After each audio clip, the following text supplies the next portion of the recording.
C'est pas facile, hein? Allez, on coupe et on recommence tout.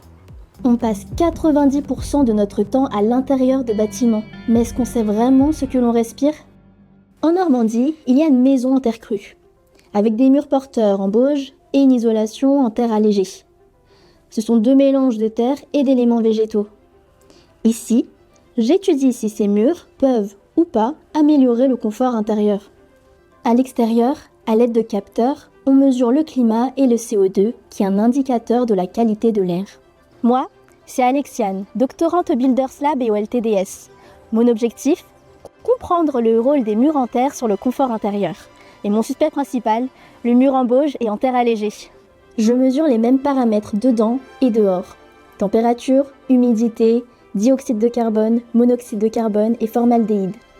Parce que si on comprend comment ces murs réagissent, on peut concevoir des bâtiments plus confortables et moins énergivores. Je regarde depuis mon bureau, à distance, comment la température, l'humidité et les polluants évoluent. Par exemple, quand le bâtiment est occupé, le CO2 augmente rapidement. Par exemple, le 23 septembre, le bâtiment était inoccupé, ce qui se traduit par une concentration de CO2 basse et stable. Puis lorsque des collégiens sont entrés, on observe une augmentation rapide du CO2 directement liée à leur présence. Enfin, après leur départ, la concentration diminue progressivement. Mais au-delà de l'occupation, quel rôle jouent les murs sur ces variations? Pour le comprendre, je change d'échelle. Au labo, je recrée des parois en bauge et en terre allégée pour observer leur comportement.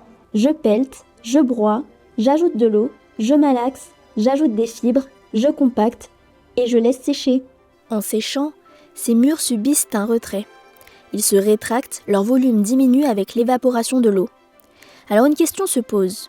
Est-ce que ce retrait modifie la structure du matériau au point d'en changer ses interactions avec la chaleur et l'humidité?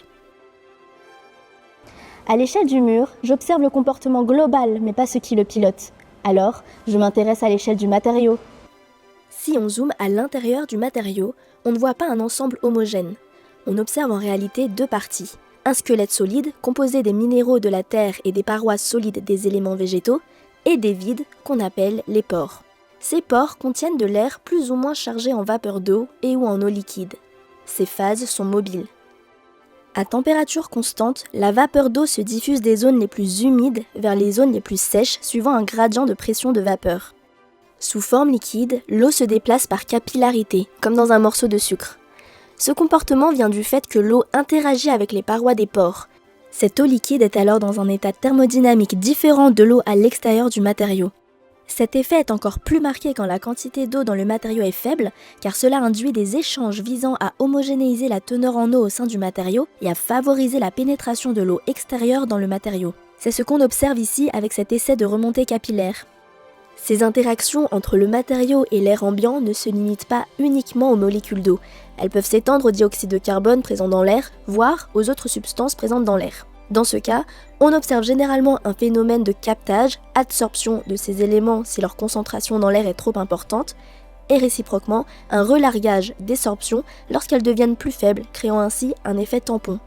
Par ailleurs, l'eau dans les pores ainsi que sa migration et ses changements de phase liquide-vapeur influencent fortement les transferts de chaleur au sein du matériau.